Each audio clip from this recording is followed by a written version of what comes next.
Quand tu étais petit, c'était « Maman, 5 minutes de plus ». Maintenant, tu appuies sur ce bouton de répétition d'alarme une fois, ou, soyons réalistes, de multiples fois. Je comprends, tu veux garder les yeux fermés juste un petit peu plus longtemps, juste 5 minutes de carburant sous forme de sommeil. Mais réfléchis à 2 fois la prochaine fois que tu mettras 10 alarmes différentes sur ton téléphone. Je n'ai pas besoin de te dire que le sommeil est super méga important. Il a été prouvé par toutes sortes d'études qu'une quantité régulière et saine de sommeil apporte à ton corps le repos et la récupération dont il a tant besoin. De plus, il permet à ton cerveau de fonctionner au maximum de ses capacités. Si tu te réveilles sans ou avant l'alarme, tu te sens reposé et prêt à affronter la journée. Yeah, ça a l'air génial. Mais pourquoi on ne se réveille pas toujours comme ça ? Eh bien, tu sais comment ça se passe, un emploi du temps chargé, des heures supplémentaires, l'épuisement, l'anxiété, tout ce que tu veux. Toutes ces choses peuvent perturber ton sommeil et te causer toutes sortes de problèmes. Et l'un des plus ennuyeux d'entre eux est de se sentir somnolent juste après le réveil, et même pendant la majeure partie de la journée. Est-ce que tu sais pourquoi ça t'arrive aussi souvent ? Non, ce n'est pas à cause d'un manque de sommeil. C'est parce que tu n'arrêtes pas de taper et encore taper sur ce bouton snooze. Attends, comment le fait de dormir un peu plus longtemps peut te fatiguer encore plus ? Tout est lié au fait que le sommeil est divisé en cycles d'environ 1h30 chacun. Lorsque tu t'endors, ton cerveau entre dans le premier cycle, puis dans le deuxième, et ainsi de suite, jusqu'à ce qu'il soit bien reposé et prêt à se réveiller, ce qui se produit habituellement après environ 4 cycles. Par conséquent, tu as besoin d'au moins 6 heures de sommeil par jour pour te sentir en forme. Pour te sentir bien, tu as besoin d'environ 2 heures supplémentaires pour que ton cerveau entre dans son état optimal, ce qui te donne un total d'environ 8 heures. Ces 2 heures sont celles où ton cerveau se prépare pour la journée. Et c'est exactement après cette période que tu te réveilles sans aucune aide. Bien sûr, lorsque tu n'as dormi que 4 ou 5 heures, tu te sentiras léthargique et somnolent de toute façon, et ton réveil ne fera que t'irriter. C'est pourquoi nous appuyons tous sur le bouton snooze, ou nous réglons simplement un tas d'alarmes à l'avance, chacune se déclenchant 10 ou 15 minutes après la précédente. Alors tu as été brutalement réveillé par ce son horrible, et tu n'as pas envie de te lever et de faire face à la réalité. Je peux tout à fait comprendre cela. Mais ce que tu fais en réalité lorsque tu appuies sur le bouton de répétition du réveil, c'est d'entrer dans un nouveau cycle de sommeil. Tu te rappelles combien de temps ça dure ? Oui, environ 1h30. Donc en gros, si tu ne dors pas 90 minutes après avoir reporté l'alarme, tu te sentiras encore plus mal. Se réveiller au milieu d'un cycle de sommeil interrompt ton rythme de sommeil, ce qui perturbe ton cerveau, lui faisant croire que tu as encore le temps de rattraper ces heures manquantes. Et quand tu entres et sors d'un cycle de façon répétée, ton pauvre cerveau se désarme et cesse de comprendre où il est et ce qu'il doit faire. Tu t'es déjà senti désorienté le matin ? Genre, où je suis ? Qui suis-je ? Que se passe-t-il ? Clique sur j'aime si c'est le cas. Quoi qu'il en soit, cet état de brouillard dans lequel tu te retrouves après avoir dormi 10 minutes de plus s'appelle l'inertie du sommeil. Tu te souviens avoir appris l'inertie à l'école ? Eh bien ici, il s'agit de ton cerveau qui n'arrive pas à se libérer du sommeil et qui passe directement en pilote automatique.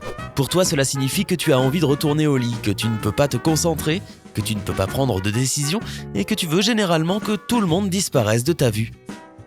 Et voici le véritable déchirement.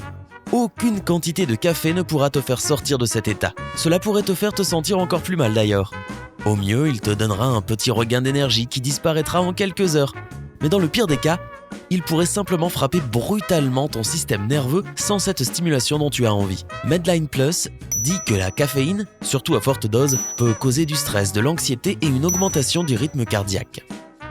Ouais, imagine une ruée de tout cela dans ton sang pendant que ton cerveau essaie encore de savoir où est ton téléphone, même si tu le tiens dans ta main. Non merci. Mais ça ne va que s'empirer, désolé. Combien de temps dure l'inertie du sommeil d'après toi ?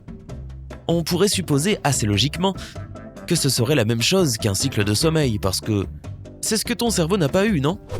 Eh bien, pas tout à fait. Au repos, ton cerveau restaure activement ton corps et ton esprit. Quand tu es réveillé par contre, c'est un travail multitâche avec la restauration de tes capacités cérébrales. Il faut donc beaucoup plus de temps pour se concentrer pleinement. À savoir, il faut 4 heures complètes pour faire démarrer ta machine. En gros, tu ne pourras rien faire d'autre que les tâches les plus simples avant le déjeuner.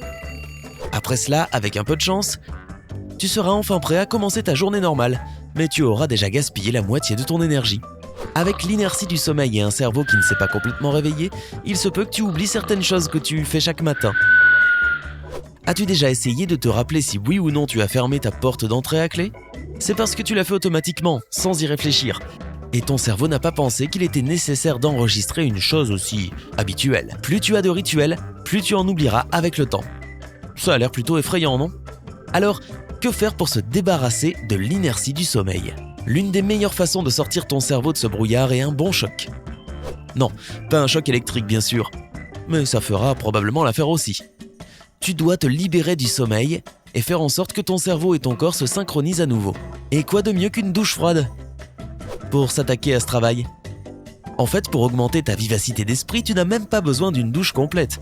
Il suffit de se rafraîchir les mains et les pieds. Du moins, c'est ce que suggère une étude du docteur Cassie Hilditch, spécialiste du sommeil. Une autre façon beaucoup moins froide de se réveiller dans un meilleur état d'esprit est de mettre de la musique forte. Je veux dire, le fonctionnement est assez évident. Le son ne laisse pas dormir, surtout quand il est fort.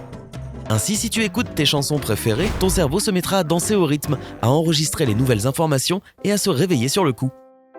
Encore une fois, c'est tiré de la même étude du Dr Hilditch. Bien sûr, n'importe quel son assez fort fera l'affaire, mais ta playlist préférée est le meilleur choix, puisque ton cerveau commencera aussi à pomper des endorphines. Ces hormones contribuent à te mettre de bonne humeur.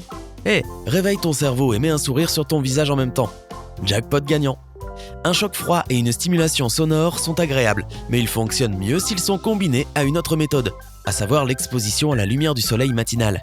Encore une fois, tout est une question d'hormones. Lorsqu'il fait noir, ton corps commence à produire de la mélatonine, qui est la principale hormone du sommeil de ton cerveau et qui te prépare à fermer les yeux. C'est pourquoi les experts du sommeil recommandent de supprimer toutes les sources de lumière de ta chambre si tu veux bien dormir.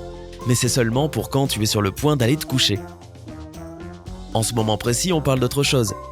Réveiller ton cerveau le matin. Donc évidemment, tu as besoin de plus de lumière pour ça. Même à travers les paupières fermées, tes yeux enregistrent le changement d'éclairage et envoient un signal au cerveau. Lorsque le soleil brille sur ton visage, cette mélatonine commence à se dissiper et ton cerveau sort naturellement du sommeil.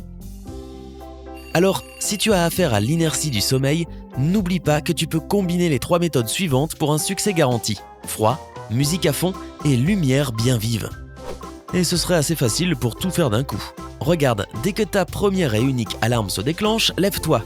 Ouvre les stores ou les rideaux, mets ta musique préférée et saute sous une douche bien froide.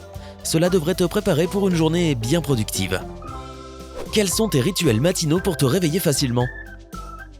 Partage tes conseils dans les commentaires ci-dessous. N'oublie pas de partager cette vidéo avec tous tes amis et de cliquer sur s'abonner pour rester sur sympa.